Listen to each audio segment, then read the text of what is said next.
हरे कृष्ण दंडोतम।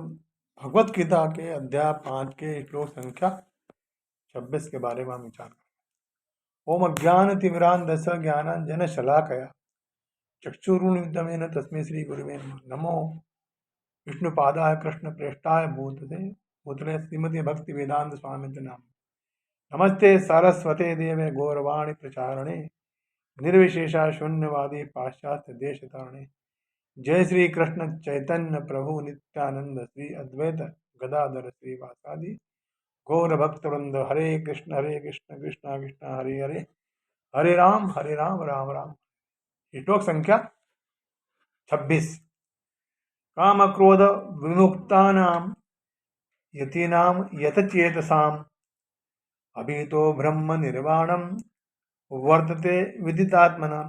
यानी जो क्रोध तथा समस्त भौतिक इच्छाओं से रहित है, जो स्वरूप सिद्ध आत्म संयमी है और संसिद्धि के लिए निरंतर प्रयास करते रहते हैं, उनकी मुक्ति निकट भविष्य में सुनिश्चित है। काम क्रोध वियुक्तानाम यतीनाम, भगवान उपरुक्त पदों से यह स्पष्ट कर रहे हैं कि सिद्ध महापुरुष में काम क्रोध आदि दोषों की गंध भी नहीं रहती। काम क्रोध आदि दोष उत्पत्ति विनाशशील असत पदार्थ मन शरीर इंद्रिय मन बुद्धि के संबंध से उत्पन्न होते।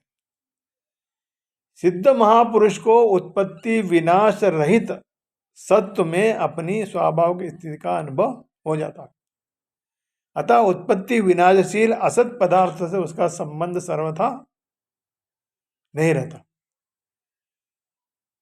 उसके अनुभव में अपने कहलाने वाले शरीर अंतःकरण सहित संपूर्ण संसार के साथ अपने संबंध का सर्वथा अभाव हो जाता है। अतः उसमें काम क्रोध आदि विकार कैसे उत्पन्न हो सकते हैं? यदि काम क्रोध सूक्ष्म रूप से भी हो तो अपने को जीवन मुक्त मान लेना भ्रम है। तो उत्पत्ति और विनाशील वस्तुओं की इच्छा को काम कहते हैं। काम अर्थात कामना अभाव में पैदा होती है। अभाव सदैव असत में रहता है, सत स्वरूप में अभाव होता ही नहीं है। परंतु जब स्वरूप असत से तादात्म्य कर लेता है तब असत अंश के अभाव को वह अपने को मान लेता। अपने में अभाव मानने से ही कामना पैदा होती है और कामना पूर्ति में बाधा आने पर क्रोध आ जाता है। इस प्रकार स्वरूप में कामना न होने पर भी तादात्म्य के कारण अपने में कामना की प्रतीति होती है। परंतु जिनका तादात्म्य नष्ट हो गया है और स्वरूप में स्वाभाविक स्थिति का अनुभव हो गया है, उन्हें स्वयं में असत के अभाव का अनुभव कैसे हो सकता है? साधन करने से काम क्रोध कम होते हैं, ऐसा साधकों का अनुभव होता है। जो चीज कम होने वाली होती है वह मिटने वाली होती है।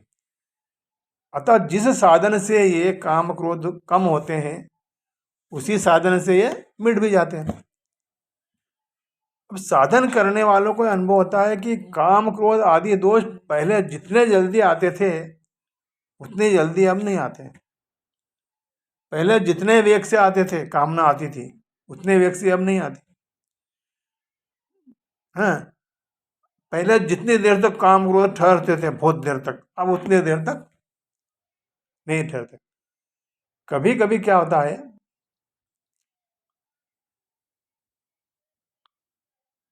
साधक को ऐसा भी प्रतीत होता है कि काम क्रोध का वेग पहले से अधिक हो गया है। इसका कारण है कि साधना करने से भोग आसक्ति तो मिटती चली गई और पूर्ण अवस्था प्राप्त नहीं हुई। अंतःकरण शुद्ध होने से थोड़े काम क्रोध भी साधक को अधिक प्रतीत होते हैं। कोई मन के विरुद्ध कार्य करता है तो वह साधक को बुरा लगता है, पर साधक उसकी परवाह नहीं करता। बुरा लगने के भाव का भीतर कलक्षण होता रहता है। फिर अंत में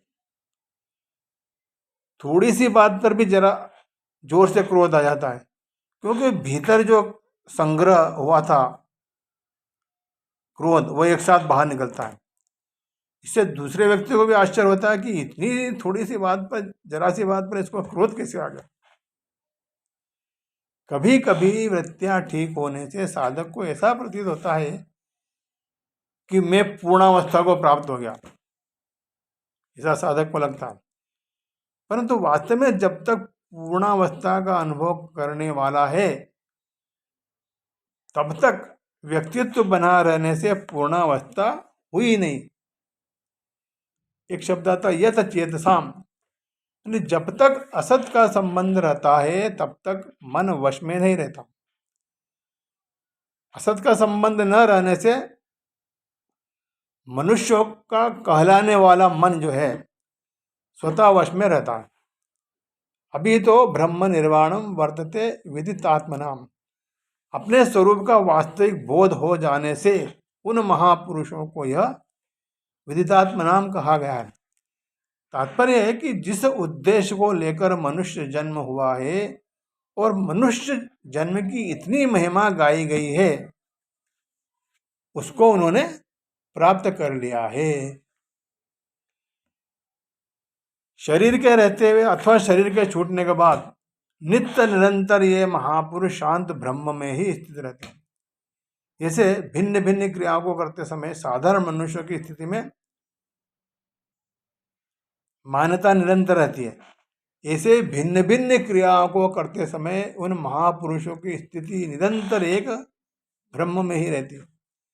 उनकी स्वाभाविक स्थिति में कभी थोड़ा भी अंतर नहीं आता, क्योंकि जिस विभाग में एक क्रिया होती है उस विभाग में असत से उनका कोई संबंध ही नहीं रहा। इस प्रकार ध्यान योग साधक को स्वतंत्रता से परमात्मा की प्राप्ति कराता है एवं कर्मयोग, ज्ञान और भक्ति योग के साधकों द्वारा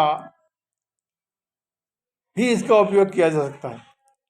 जप, ध्यान, सत्संग और स्वाध्याय ये प्रत्येक साधन के लिए उपयोगी होते हैं। हरे कृष्णा दंडवत।